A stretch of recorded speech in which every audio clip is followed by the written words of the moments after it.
Any volunteer? Siguro sino ba to? Jean. Si Jean?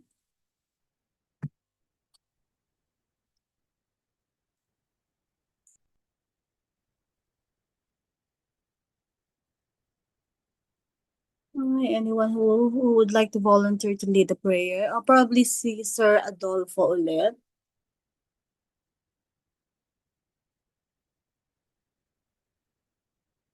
Can you hear me? Jen? Yes po, ma'am. Yes, ma'am. Yes, ma'am. Okay, thank you. Okay, good evening, everyone. Let us pray. Heavenly Father, we come to you in search of wisdom and understanding. Open our hearts and minds to the knowledge you offer. Help us unlock the treasures of your word and grant us discernment. We ask, Lord, for your generous wisdom. Fill our hearts and minds with the knowledge to navigate life's challenges and to be sources of wisdom for others. All this we ask in Jesus' name. Amen. Amen. Thank you. Let me now. We have a new topic for tonight. So let me share my screen. Okay. So our topic is. Can you hear? Can you see it clearly enough? So yeah, you can see it clearly, Jen. Okay. Yes po, ma'am. All right. So we have theories of urban structure and urban growth. So you may wonder what these theories should consist. So urban structure and urban growth theories, they seek to explain how cities are spatially organized and how they expand over time in response to economic, social, and technological forces, among others. So these theories emerged primarily in the early 20th century when geographers and urban planners began analyzing city forms to understand the logic behind land use, density, and accessibility.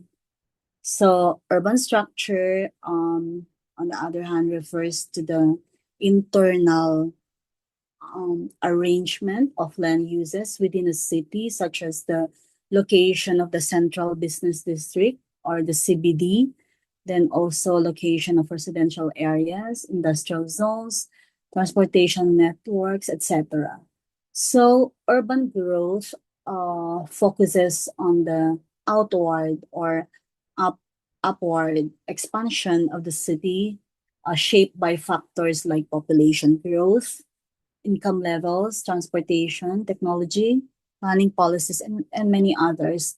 So these theories remain fundamental to what we are trying to study.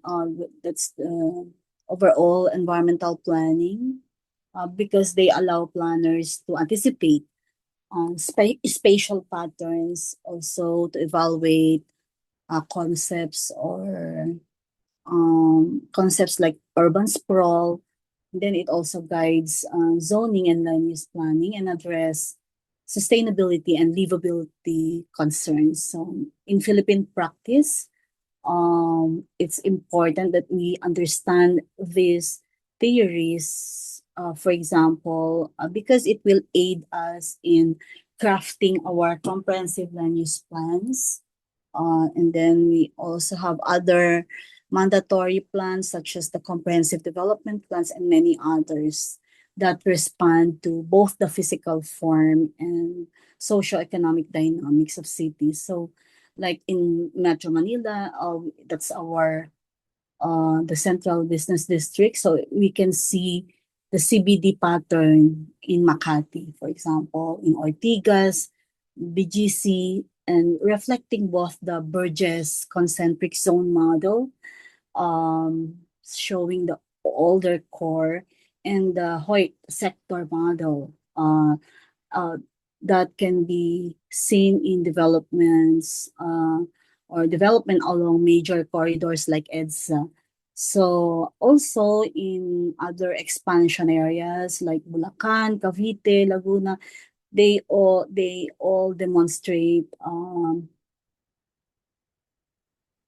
Harris and Ullman's multiple nuclei model, which is these are or as new growth centers emerge outside the original urban core. So now you're seeing all these different models.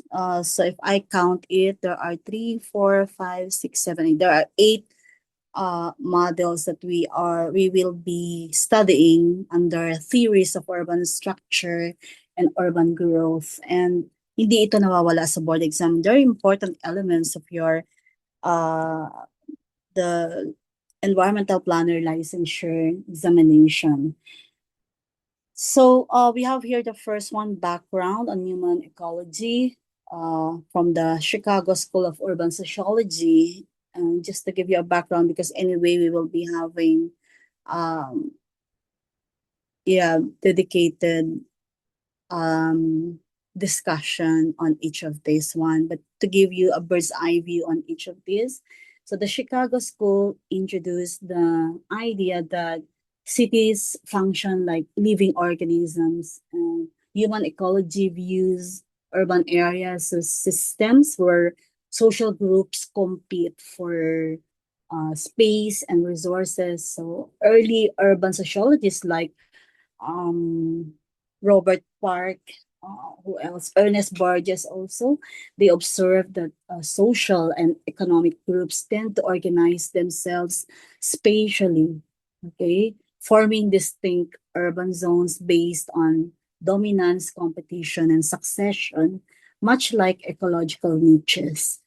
For the second one, concentric ring model by Ernest Burgess, he proposed in 1925 this model that describes urban growth as forming outward rings. So because it's concentric rings, so they are forming outward rings from a central business district. So each ring represents a social or economic class, with the innermost zone being the oldest and most deteriorated area, and outer rings representing newer, wealthier suburbs. So Burgess based his model on Chicago's urban farm. And then the next one there is the concentric zone model by Peter Mann in the UK. So if you they look alike, okay, because concentric ring model, then also using concentric terminology, so concentric zone model by Peter Mann, but in the UK context. So Peter Mann adopted Burgess' American model to fit post-industrial British cities. While similar in structure, Mann emphasized how historical patterns also just a moment, transport and local planning policies influence zoning in the UK context. So showing that concentric development can vary depending on a city's social and historical background.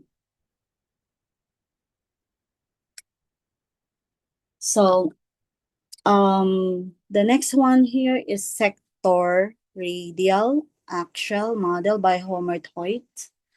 It was developed in 1939. Hoyt proposed that cities expand in sectors or wedges. Do you know what wedges are? Do you know the formation? So,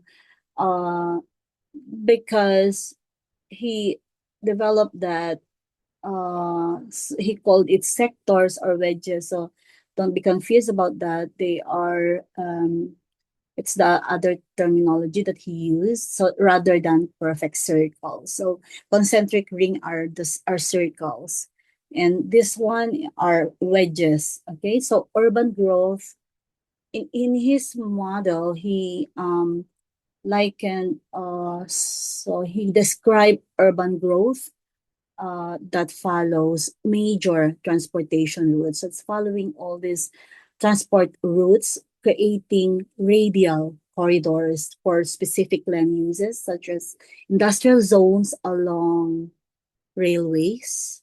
Okay, so that's following railway, or high income residences along scenic or high access corridors. So that's just a bird's eye view. We'll have dedicated discussion later on. Then multiple nuclei model by Edward Ullman and Chauncey Harris. This model was introduced in 1945. This theory argues that cities develop multiple centers or nuclei instead of growing from one core. So each nucleus attracts specific activities such as industrial parks, universities, shopping districts, etc., which together shape the polycentric urban form typical of large metropolitan areas like Metro Manila or LA. So then we have Galactic City by Piers Lewis.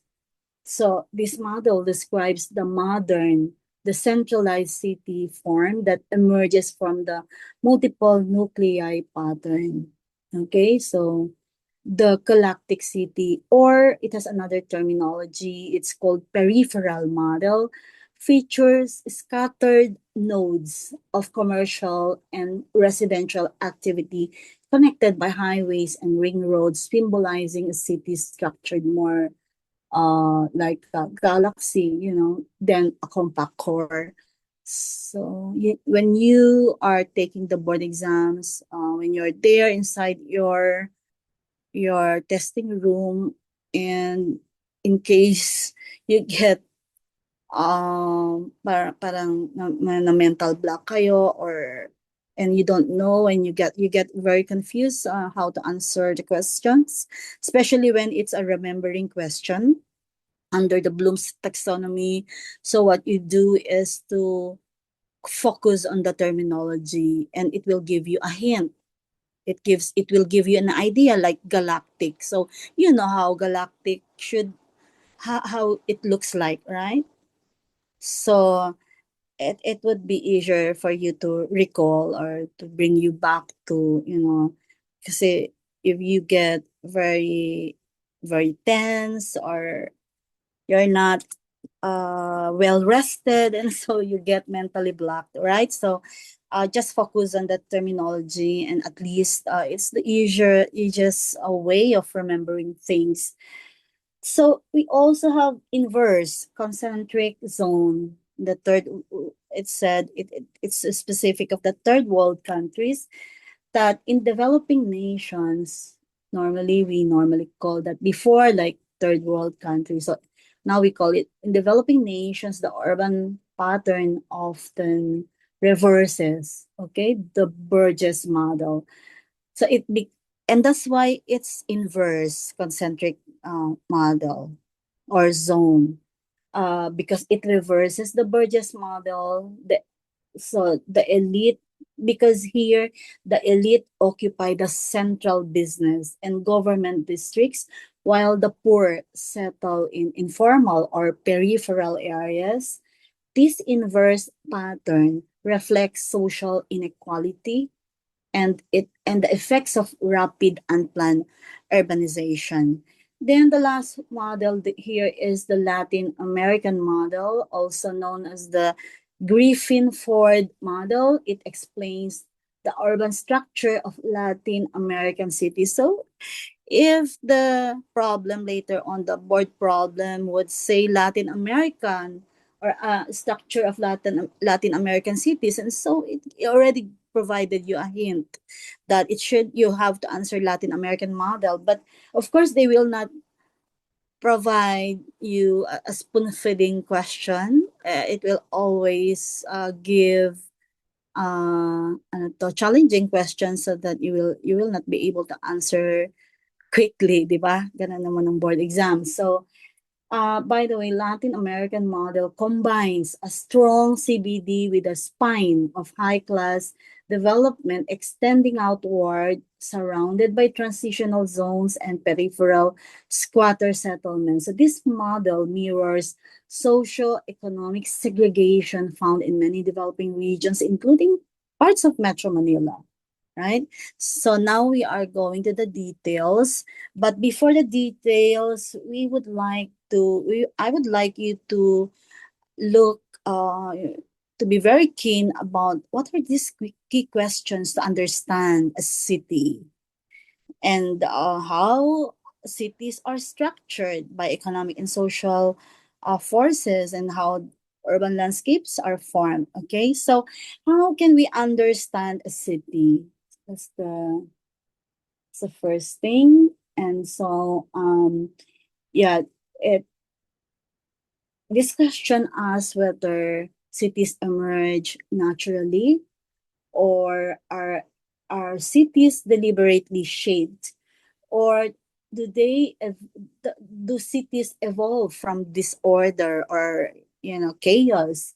So it is asking here the sub questions are, so is it a natural evolution? So what do we mean by natural evolution? It implies that urban form follows organic growth, means that small settlements gradually expanding in response to population, also trade and technology, much like early European or Asian cities.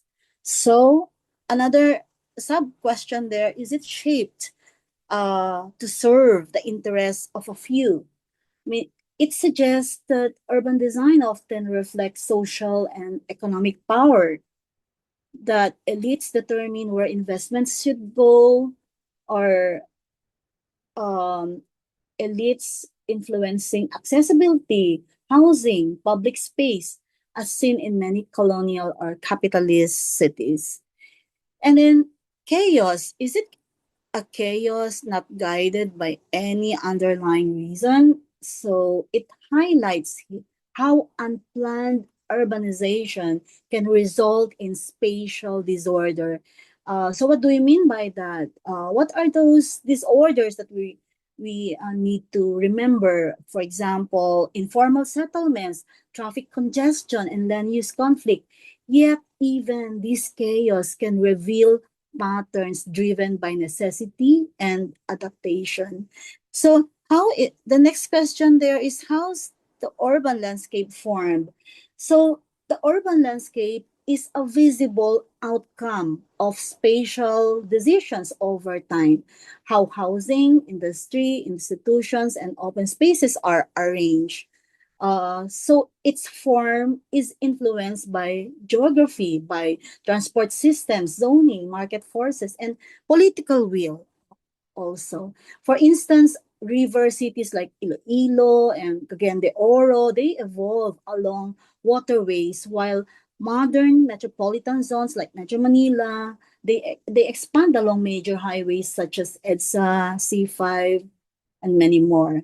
So the next question there is, how is the city structured by economic and social forces? So cities are economic and social systems beside being a physical space or physical spaces. So industrialization, job opportunities, and social stratification determine where people live and work. So wealthier groups tend to occupy areas with better access, services, and environmental quality, while lower income sectors often settle in marginal or risk-prone lands.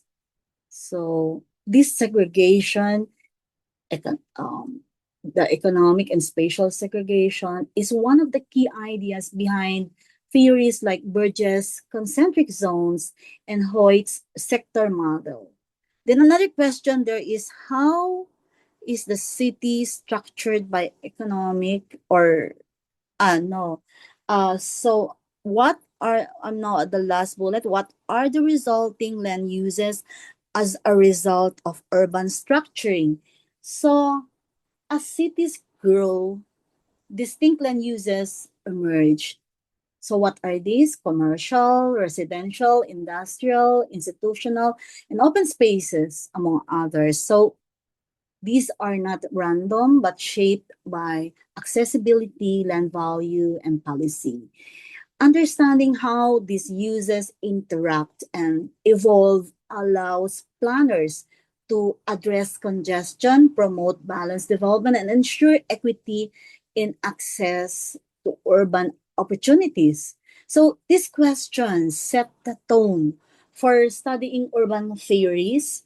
So every model we will discuss next, whether Burgess rings or Hoyt sectors or Harris and Ullman nuclei, they're essentially an attempt to answer these same questions that you're seeing on your screen now. Why do cities look the way they do? And how can we plan them better? So, and that's why you need you need to participate, or you need to become environmental planners so you can help the current number of environmental planners we have in Philippines to answer all these questions, and you would contribute on how can we plan them better, right? So I now proceed to the background here. Before we go to individual model, so urban structure, how is place put together, and how do its parts relate to one another, right? How they are put together and how its parts relate to one another. So we're talking about relationships of the land uses also, and if they're together, and so how do we structure them? And this question lies, you know, it we need to study the city's form and spatial organization. That urban structure refers to how the components of a city, its administrative boundaries, the land uses, the transportation networks, and population centers fit together and interact. So the diagrams that you see here, they all represent the different dimensions of that structure. Number one, administrative divisions here. Okay. This map shows how the city is divided politically or institutionally into districts, barangay zones, or um, wards also. And these divisions affect governance. They affect service delivery and planning jurisdiction. In the Philippine setting, for example, Metro Manila is composed of 17 LGUs, and each with its own mayor, council, and then use power. So the challenge for planners lies in coordinating across boundaries to achieve metropolitan coherence in transport, housing, and environmental management. And so, how about yeah, that's why to address this, so one of the strategies that the Philippines had created is the Manila Development Authority, or the MMDA. It was created under under a Republic Act, or under RA on 79 24, so in 1995. And it's not a local government, but a special palace, not spatial, but special administrative body tasked with coordinating and integrating functions that transcend individual LGUs. So because it tackles, or it provides solution on traffic management, solid waste disposal, or flood control, urban renewal, and many other tasks. So in other words, the MMDA provides a metropolitan layer of governance, ensuring that despite having multiple local governments, Metro Manila operates under a shared planning and management framework. So number two, urban form. Okay, urban form refers to the physical layout or geometry of the city, meaning how settlements, centers, and corridors are arranged. And so the diagram shows a multinodal, and you can see all those circles there, but they're not in same size. So they are multimodal urban form with interlinked centers, with which reflects how major activity hubs relate to one another. Metro Manila demonstrates a polycentric form, meaning that while Manila or city of Manila remains the historical core or center, capital, newer centers have emerged, like Makati being the finance, the finance city, the financial capital, and Ortigas also, as commercial hub, then BGC, the Bonifacio Global City as a modern business hub, the QC also as government and education hub, and Alabang, for example, it's a southern growth node, and it's where the BPO industries have agglomerated. So these sub-centers are connected by major road corridors, the EDSA, C5 Skyway, so they form an integrated urban network. So still in the left corner here, left hand corner, the land use form, or the land use there shows how urban functions are spatially distributed: residential, commercial, industrial, institutional, open spaces also. And so the pattern evolves over time based on accessibility, land value, policy direction, etc. In Metro, again, I'm using the same example, so for uniformity, and so I can describe all the different formation here, that in Metro Manila, commercial and mixed-use zones concentrate along major roads and transit lines, so while residential areas spread outward into suburban regions like Fairview, Parañaque, Muntinlupa, many others. So while industrial zones, on the other hand, cluster near transport access points such as Valenzuela, Caloocan, Taguig. So this pattern reflects a combination of economic forces and local zoning decisions. But of course, there should be more discussions than what I just said. We can talk about it more and more. So how about urban spatial structure? The last one there, that it represents the functional relationships between different urban nodes. How people, goods, and capital circulate among centers. So the diagram here suggests a connected system with dominant and subordinate nodes, which mirrors the current polycentric structure of Metro Manila. For example, employment or trade and transport flows link the CBDs of Makati, Ortigas, BGC with surrounding residential communities in Pasig, QC, Taguig. So the MMDA, through its Metro Manila Transport and Traffic Management Office, plays a key coordinating role in ensuring that these linkages function efficiently despite jurisdictional fragmentation. So, in essence, urban structure integrates the physical, administrative, and functional dimensions of a city.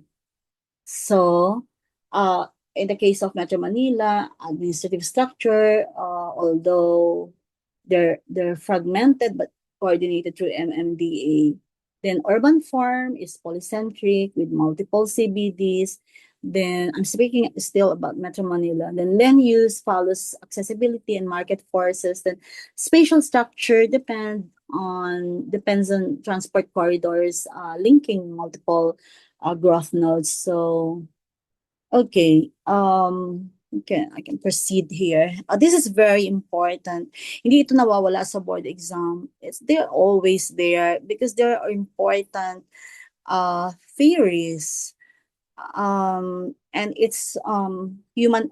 Can see, I'll read the title: Human Ecology, Chicago School of Urban Sociology.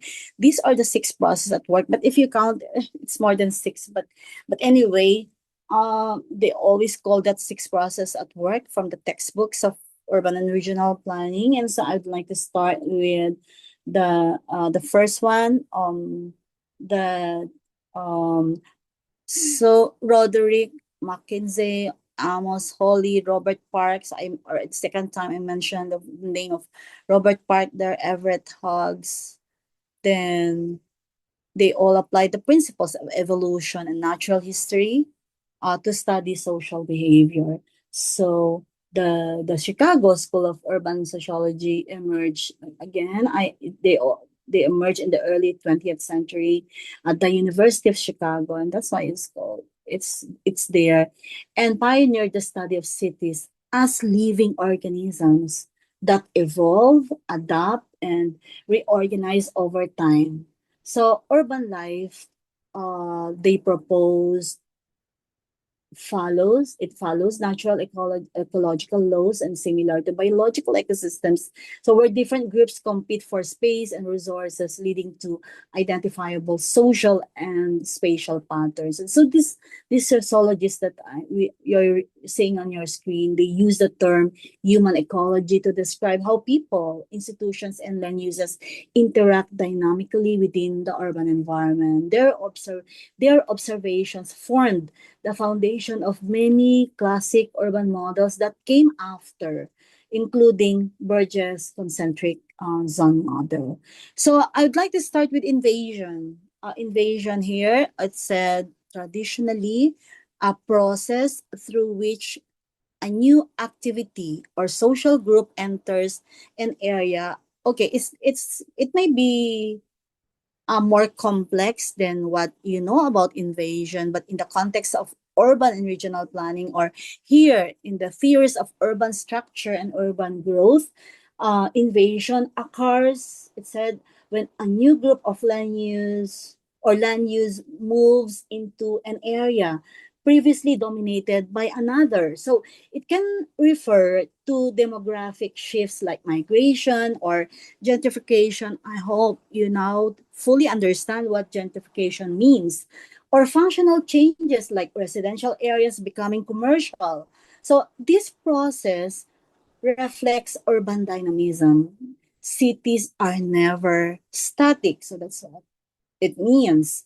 So um, these theories may not really fit very well or like perfectly what's happening in Philippines, but I can try, providing example for each of this one, like Metro Manila, because in Metro Manila, the conversion of residential areas in BGC, what else? Eastwood City or into major commercial and business hubs represents an invasion of new economic functions into formerly low density communities. Similarly, informal settlers occupying idle government lands illustrate another type of invasion driven by housing demand and lack of affordable space. It may not fit really what you're saying there, that traditionally it's a process through which a new activity or social group enters an area. And there must be some better examples that may best fit or that may really correspond to the meaning of invasion here. And so I would like to proceed with the next one. Succession, a new use of our social group gradually replaces the former occupants. So we're talking about people here that succession follows invasion. Okay. Over time, the newcomers establish dominance, transforming the character of the area. All right. The prior users or residents relocate, leading to a new social or economic identity for that zone. So it mirrors ecological succession in nature, where new species replace old ones to form a new equilibrium. So that's succession. Uh yeah, in Philippines, for example, Intramuros, so it's a post-war redevelopment, post-war redevelopment, so educational institutions and government offices replacing former residential and colonial structures Likewise, areas such as Cubao, Mandaluyong, they evolved from purely residential neighborhoods into mixed-use commercial centers as new activities replaced old ones. But of course, there are better examples outside Philippines that can best fit what succession means, what really, which demonstrates the perfect, uh, that definition, okay, of succession here. So I'll proceed to segregation. Segregation, the sorting out of population groups according to conscious preferences for associating with one group or another through bias and prejudice. So we're going more critical here because it occurs when groups separate spatially based on social, economic, ethnic also, or cultural differences. So they're often reinforced by discrimination. So this is becoming radical now. Okay, they're often reinforced by discrimination, inequality, or zoning policy. So while some segregation happens by personal choice, much of it reflects systemic inequities. So I'm not sure if I can give you an example in Philippine setting here, but yeah, probably those gated subdivisions and Forbes Park, ganon, Corinthian Gardens, they all illustrate economic segregation. That physically separating high-income residents from nearby informal settlements. So in historical context, Tondo, for example, they were once trade center, San Nicolas, Tondo, they were once trade centers, but later became lower income residential districts as wealthier residents relocated to suburban areas. So, but most importantly, we should remember that segregation is they're aligned, or they're historically they're reinforced by discrimination, income inequality, and also zoning policy. Then assimilation and accommodation. So we're on to the next one. It said diverse social groups. Okay, diverse social groups find a mode of peaceful coexistence. So I hope you will remember all this definition of terms. So assimilation refers to the blending or integration of diverse groups into a common urban culture, while accommodation implies coexistence without full assimilation. So groups retain their identity but live side by side in relative harmony. So both processes reflect the city's capacity for social adaptation. Um, yeah, I should be very careful of an example. Baka magkamali ako. But there are in QC, for example, there are migrant communities from Visayas, Mindanao, so they have settled permanently in this area. So they're also contributing to local economies while maintaining cultural traditions. So over time, these groups assimilate through shared schools, markets, workplaces, while still preserving their regional identity. So that's preserving the regional identity. It's a balance. They are demonstrating a balance of assimilation and accommodation. Then concentration. Okay, on to the next one. So differential distribution of population and economic activities in a city and the manner in which they focus on the center of the city. So concentration describes the clustering of people and economic activities in areas of high accessibility and opportunity, typically near the CBD. So the process reflects the city's natural tendency toward efficiency, where transport networks, labor, and services converge. So For example, again in Metro Manila, so Makati CBD, Ortigas, BGC, they all exhibit high concentration of corporate offices, also financial institutions, mixed-use development. So this concentration drives land values upward and influences urban hierarchy, while also creating the need for decentralization, which is the next process later here to manage congestion. Okay, so I repeat that this concentration drives land values upward, also influences urban hierarchy while also creating the need for decentralization to manage congestion. Then decentralization, on to the next one, the location of activity away from the central city. Siguro lahat tayo alam natin ito, na? What's decentralization? So, yeah, it is an outward movement of people and activities from the congested city core to peripheral zones. So often due to urban sprawl, improved mobility, and land scarcity in the center. So it represents the suburbanization phase of urban evolution. So do we see them in, for example, do we see places such as Alabang, Clark, Santa Rosa, Laguna, do they demonstrate decentralization? They have become truly emerging economic hubs outside Metro Manila, and they all illustrate decentralization. Businesses relocate to these areas for cheaper land, better logistics, and access to a growing suburban workforce. So creating now a polycentric metropolitan region. So then filtering, every community of neighborhood goes through a process of decline. So we're seeing like yeah, I'm not sure if you're imagining like I do, like from low to high, and then when it reaches the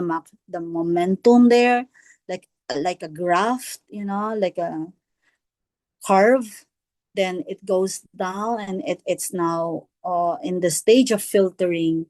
That filtering here means it refers to the aging or decline of neighborhoods as buildings deteriorate, then also residents move out or land use changes. And so over time, higher income households vacate older housing stock, and which becomes occupied by lower income groups. So that's within this context of filtering, it's a natural cycle of urban aging and renewal. So urban renewal.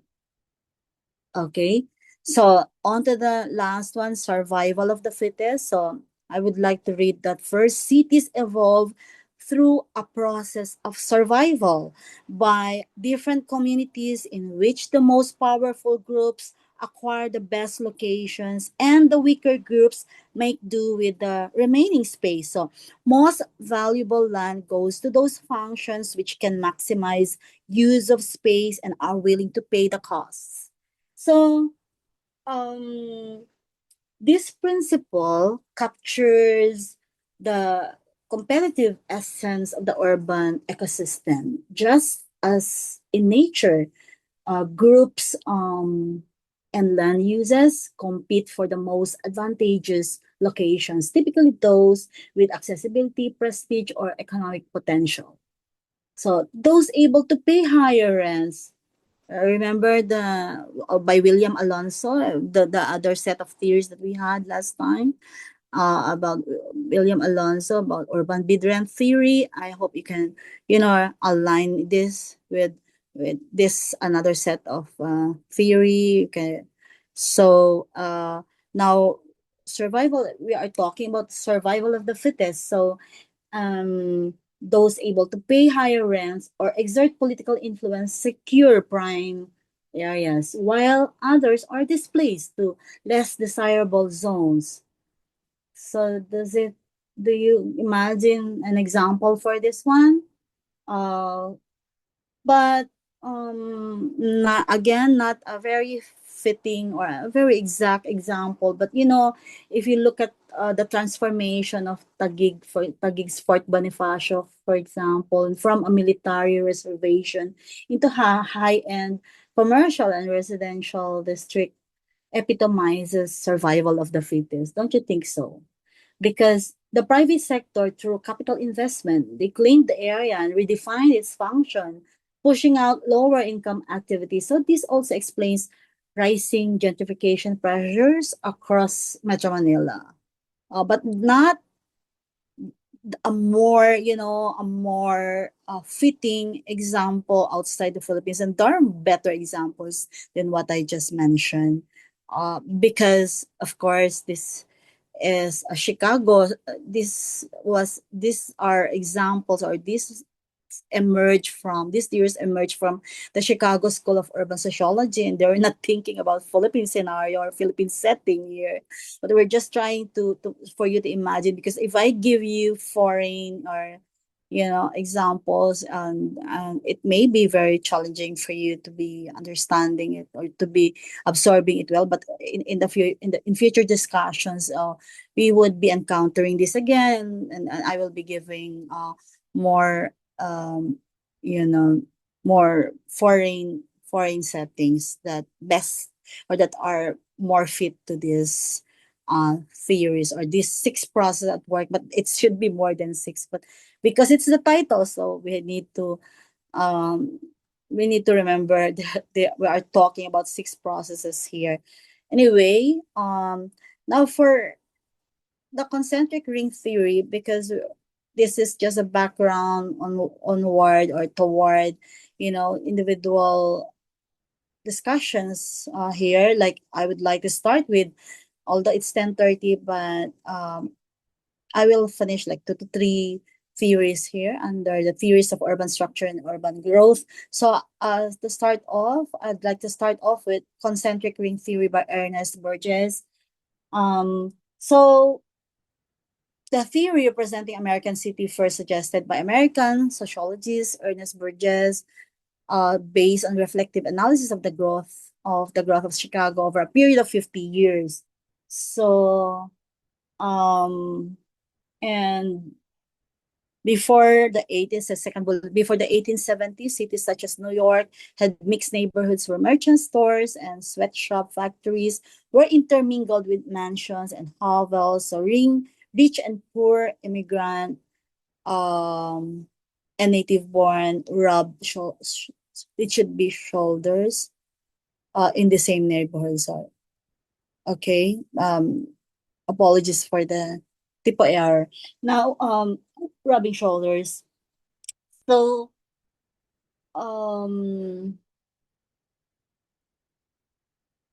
it's also, so I will continue. In Chicago, Burgess' hometown, the Great Fire of 1871. So this is a historical approach. The Great Fire of 1871 leveled the core, meaning the urban core, the center. So the result of rebuilding was a more explicit social patterning, and Chicago became a segregated city with a concentric pattern.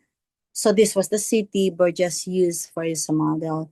The actual map of the residential does not exactly match his simplified concentric zones, and it's an application of von Thunen's theory to urban areas. So okay. The so it was the first systematic model to explain urban spatial organization in modern industrial cities. So Burgess observed how Chicago grew outward from its central business district in a series of rings or zones, okay, each characterized by a distinct land use and socio-economic composition. So his analysis covered a 50-year span, a period marked by migration, industrialization, and rapid urban expansion. So, before the late 19th century, uh, many American cities, including New York, had mixed land uses. Factories, tenements, and upper-class homes existed side by side. So, I'm just repeating it in my own words. So just to follow the historic history here, that the urban form was messy, reflecting little spatial separation by class or function, but industrialization and urban fires, mentioned here that there was a great Chicago fire of 1871 that created opportunities to rebuild cities more distinctly along social and economic lines. And so after the fire, Chicago was reconstructed in a way that revealed clearer spatial stratification, arrangement, okay, that a visible layering of land uses and social groups. That's what it means. And so wealthier residents began relocating to outer areas, leaving the deteriorated core to industry and lower income migrants. So naiwan yung mga lower income migrants there, and even industrial areas was also located at the center. And so this led to the emergence of spatial zones that radiated outward from the city center and forming now as concentric pattern. And that's why we always talk about concentric rings, ring theory by Ernest Burgess, because that's the foundation of Burgess' theory. His model became one of the most influential frameworks in urban sociology and planning. So, what's the concept of the rings? So, meron siyang 5 main concentric zones, and CBD, zone in transitions, etc. So, merong working class, may middle class, commuter zone, etc. So, here, okay, this one now, you can see. So the center, you can see the CBD there, and then the next one is industry. So, di ba, naiwan yung mga industry doon, and then and also the purple there, zone of transition for residents. Okay, and so the higher middle or higher class residents were located out, the outermost, the outer ring of affluent suburbs, where people live in large homes, but they commute to the city. Okay, but the middle class, of course, it's always chasing that also, a better ring, or the better housing and amenities, so occupied by those escaping the congestion of the inner city, while the working class residential zone there, yeah, the red, is it the pink one, or definitely that's not red. So the working class, it comprises, modest housing for blue collar workers. So when we say working class, they're the blue collar workers who seek proximity to jobs. So all they wanted is to be very proximate, to be very near their job, their work, their workplace. Okay. So zone in transition means that it's an area of mixed uses, but also is an area where deteriorating housing are located, and then factories also and the reason immigrants, and so it's a socially unstable but economically dynamic. So okay, here, so what did it say about this one? Okay.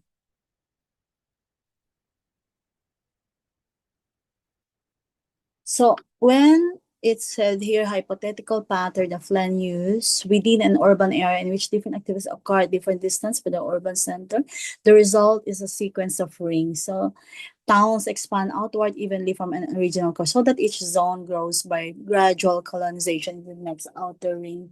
So it's hypothetical or idealized pattern of urban land use, and not a literal map actually. It's just like a representation only. So the city, Burgess, he argued that it expands like ripples in water, like outward from a central point where the original settlement stands. So they also describe it, or he narrated or he described it that as the city population increases and economic functions diversify, each ring pushes the next one outward. So that process is called urban colonization, sorry, that it occurs when old areas become overcrowded or too expensive, so prompting residents or industries to move to newly available land on the periphery. So I already described earlier the different rings. So I'm not sure if we have like this kind of representation in Manila, in Metro Manila. Probably the CBD, like Intramuros, Binondo, Ermita, parang ganon. And then the zone in transitions, it would be very inaccurate if because this was from history, okay, that's 1925. So we normally do not see anymore this kind of representation. So I proceed again also to a still concentric zone theory, just that articulation here by Burgess that, zone one represents the urban core or CBD, and then it has the highest land values, of course, that it's also the most intensive land use and the greatest accessibility. And this area sets the pattern for how income levels and land uses radiate outward. And so the farther from the CBD, the lower the land cost and density. So Burgess noted that transport innovations, such as trolley lines, can you see there? Trolley lines, extension of trolley lines had a lot to do with this pattern. So the trolley lines enabled the city's outward expansion, allowing people to live farther away while still accessing the core for work. And so the zone two there is known as the zone in transition, that a dynamic area where old residential neighborhoods deteriorate in industrial uses. So I think it's very understandable. I already mentioned about working class, and then the middle class, and then the higher income families. All right, I'm done with that. And so for concentric ring theory still, we we have here the in the left side that Borges theoretical or ideal model. It's a simplified illustration of how a city expands outward in concentric rings. So it also portrays systematic urban structure where each ring corresponds to specific land use and socioeconomic group. And so in the legend, you can see 1, 2, 3, like loop, and then factory zone of transition, working class, residential, commuter. So this model presents a so it has a logical gradient of accessibility, land rent, and social status. So the closer to the center, I mentioned earlier, the denser and poorer the area. And so the farther out, the wealthier and more suburban the environment. So and in the left side, you can see here it depicts Burgess' actual study of Chicago, showing how his theoretical model reflected through, though imperfectly, the actual urban form. So he demonstrated, or he depicted the 1920s Chicago, that the loop was commercial center surrounded by industrial factories and transport terminals. And then in his book also, you would encounter him saying that the ghetto area north of the loop contained ethnic enclaves. So meron siyang sinasabi, Burgess also, the ethnic enclaves point to the Polish, Jewish, and Italian immigrants. And so also in 1920s, it's surrounded, most of the houses were two flat houses, apartment districts, and forming the working class belt. And so also in the 1920s, it Can you see? But hindi kasi siya clear, no? Ghetto, loop, ganun. Meron yung ring noon is different from what his model's trying to portray. Although it's an unfinished business for, for Burgess, but still, he was able to influence other cities. So in the US and outside also, and in short, he demonstrated that while the city did not form perfect circles, um, it followed Borges' ecological pattern that each zone developing in response to land value, accessibility, and social mobility. So this comparison, that's why you're seeing that in your screen that it's a comparison between the idealized model and actual Chicago map that illustrated two essential insights for urban environmental planners that number one, urban theory reflects tendencies, not really templates, but real, cities influenced by geography, transport, corridors, and political boundaries, which distort ideal shapes. And so, Burgess concentric rings are not literal circles, but zones of influence radiating from a functional core. So, the another one is urban form mirror social ecology, that the arrangement of land uses and population groups reveals how cities organize themselves economically and socially. And so that the model highlights social segregation, the housing cycles, and accessibility gradients that planners still analyze when we are formulating CLUPs, when we are also writing our zoning ordinances. So, yun. These are urban forms anyway, that the concentric ring theory remains foundational because it visualized the city as living system, expanding through predictable stages of change.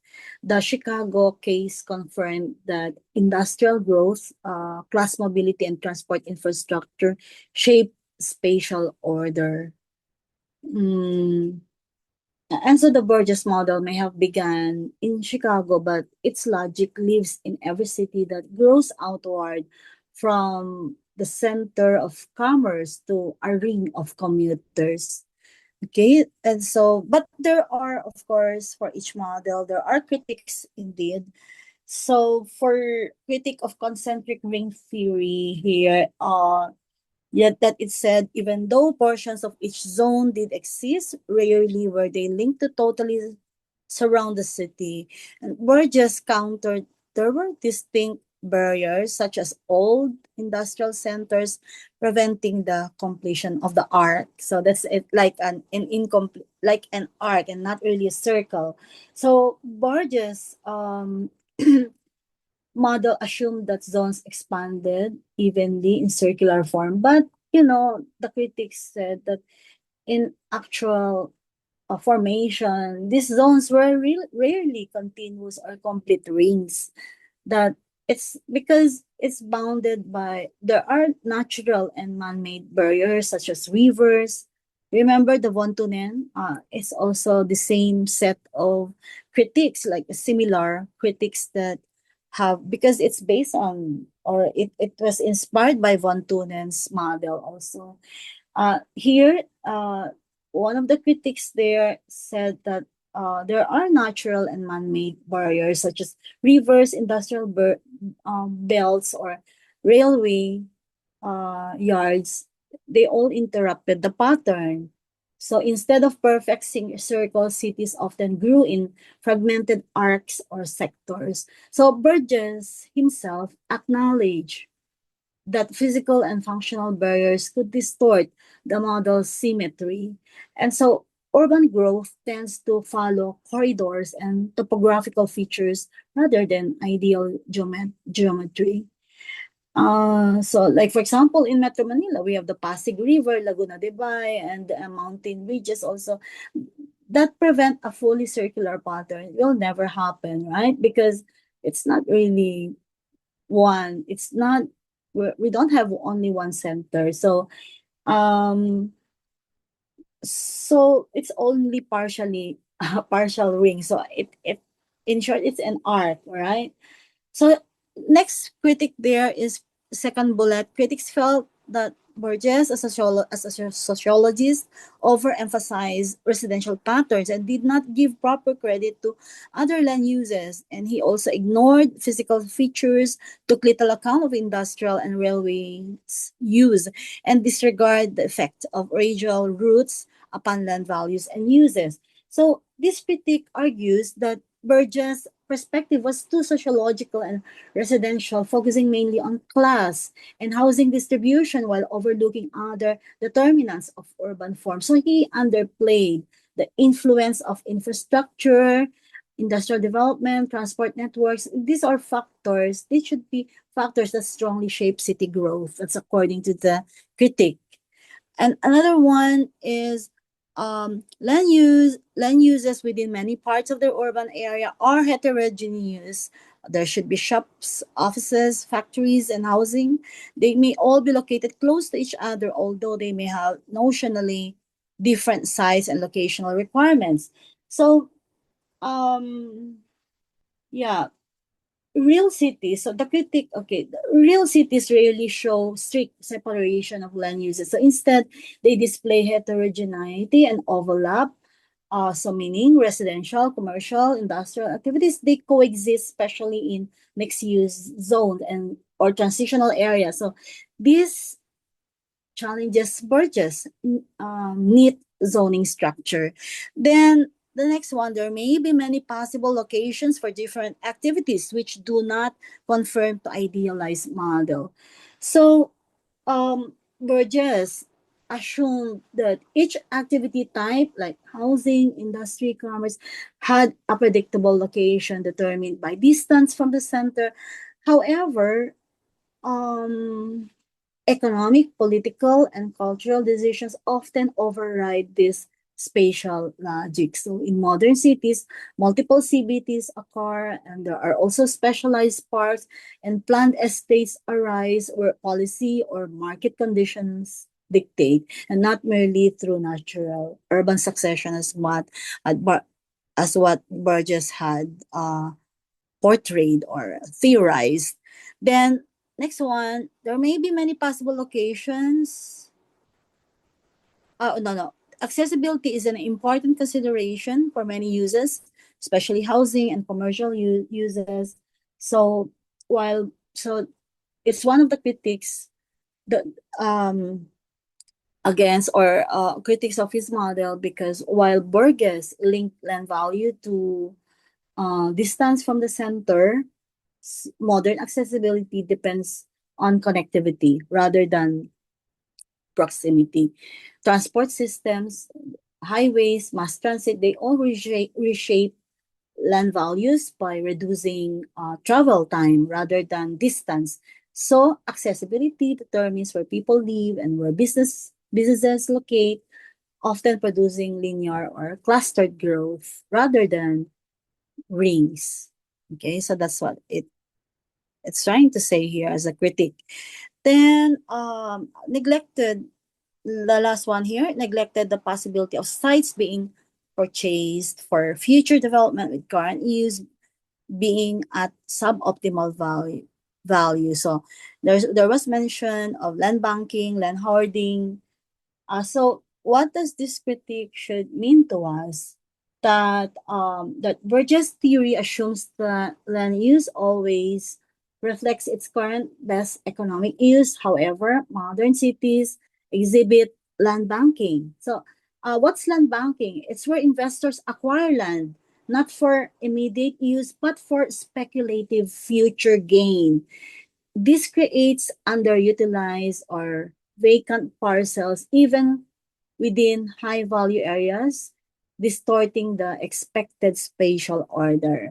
So such practice alter urban growth patterns. They also delay redevelopment and cause uneven density. So land speculation often determines development direction more than ecological succession.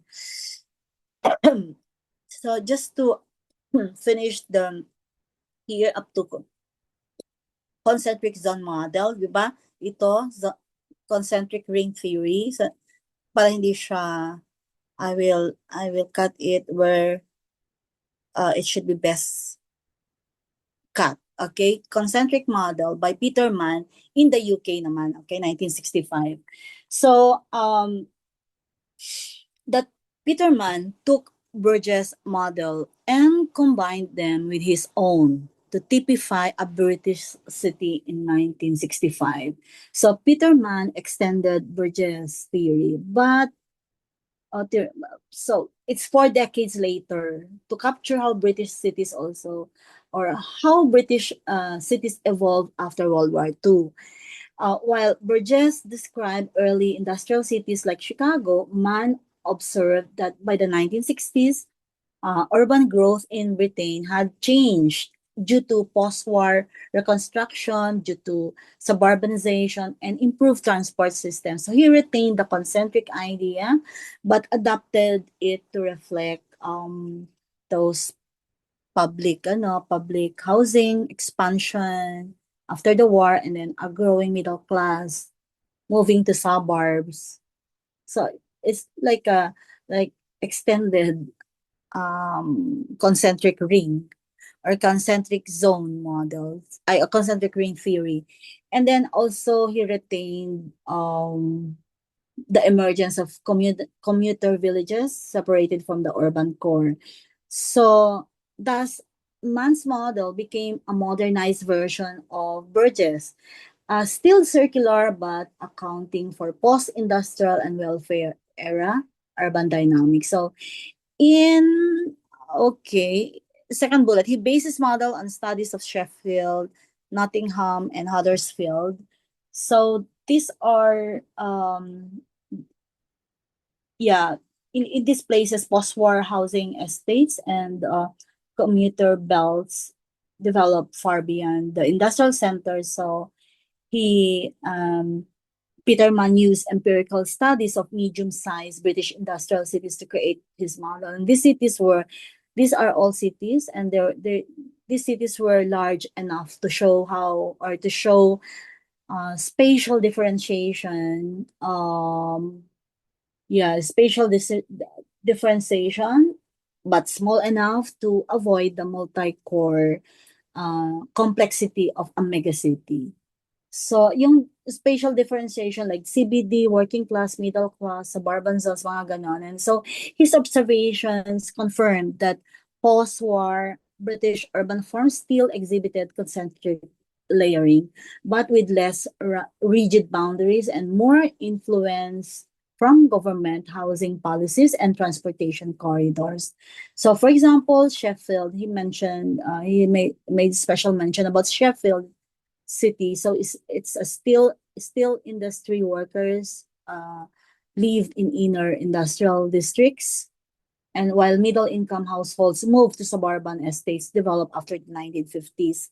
So okay, and then the next one there, urban area should be large enough to have distinct internal differentiation, but not too large to exhibit the complexities of a conurbation. Now there's a word conurbation there. So Mann emphasized that his model applies best to medium-sized cities. So that's what he's trying to say there, that where land use and social zones remain distinct. And so a conurbation like Greater London in the Philippines, it's Metro Manila. They a conurbation merges multiple towns and nuclei, making neat concentric zoning possible. So in a balanced size city, social stratification is still visible, where the center remains commercial and dense. So also inner zones retain older, smaller housing. Also outer zone, it cannot be, it's not visible. Beyond the suburbs lie also independent commuter villages. So Mann's insights was that beyond a certain size, the city becomes polycentric. Okay, polycentric means with multiple CBDs, corridors, and satellite towns that no longer fit the ring pattern. So, yeah, what is okay, so the main feature is the commuter village separated from built up areas. So meaning here the key innovation in man's model is the addition of commuter villages. So you may wonder, so what are we talking about? What's commuter villages? So these are small settlements beyond the suburban fringe, where residents live in rural surroundings but commute to the city for work. So after the suburban fringe, okay? So these villages represent a new ring beyond Burgess' fifth zone that made possible by car ownership, better roads, also rail or train services in post-war Britain. So they reflect the rise of the daily urban system where social and economic life extends beyond the administrative city boundary. So the model does bridges urban and rural planning, highlighting how modern life connects distant settlements into one functional region. And so it speaks about conurbation. And because that's the essence of conurbation, where you connect small settlements with the large one. Okay. So so Peter, just to remind you that Peterman's concentric zone model, 1965 modernized. So it's a reiteration that he modernized Burgess' urban theory by recognizing that cities evolve beyond industrial patterns. So that one, please remember commuter villages as part of the urban system, and then the impact of transportation and planning, and the difference between medium-sized cities and large conurbations. So please read more about conurbations. It's a good study also. If where do we see all this conurbation, especially in Metro Manila and other highly urbanized cities. So if Burgess showed how cities expand, Peterman showed how cities connect. I will repeat that. So in essence, if Burgess showed how cities expand, Peterman showed how cities connect. Okay, so I will continue that tomorrow because it's 11. I don't want you to burden with, because you have work and you don't have work tomorrow, right? So anyway, so I will be discussing on uh Homer Toit, the sector radial model, and then also actual and so forth and so on until when we have 40 plus slides. So I just did half of it or less than half. So I think I should stop screen sharing now so that we can, if you're still around, you're still here and awake. Okay, so thank you and have a good night.